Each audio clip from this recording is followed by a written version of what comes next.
Да се задржи вниманието на едно дете и при тоа да го осознае светот околу себе не е нималку лесно. Во време во кое најмладите совршено ги следат и совладуваат современите технологии.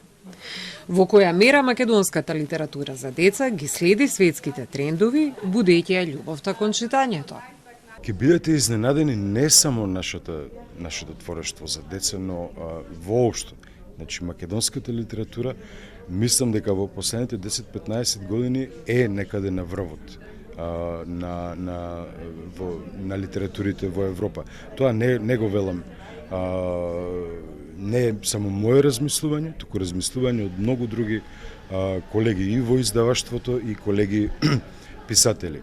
Доволен доказ е, ако зборуваме за литературата за деца, доволен доказ се новите преводи кои што се случуваат на дела од македонски автори. Еве, Ване Костуранов е толку многу застапен.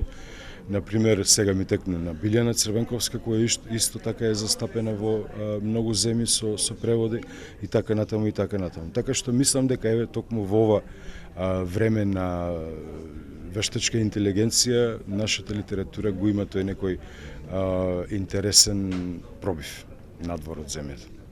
Со проектот Нашата мала библиотека и авторите и издавачите имаат можност да размислуваат за еден нов и креативен пристап во промислувањето на книгите за деца. That's actually the point because I think the project При создавањето на проектот се имаше многу предвид, токму на тој момент какви се денешните деца, односно во какво време живеат и целото тоа влијание на дигиталните технологии, и затоа го избравме начинот, сепак нели децата светот најмногу визуелно го восприемаат, и одбравме начин една сликовница, една книга да се одработува подолг временски период со различни активности кои што нема да им бидат здодевни, но ќе го задржат нивното внимание.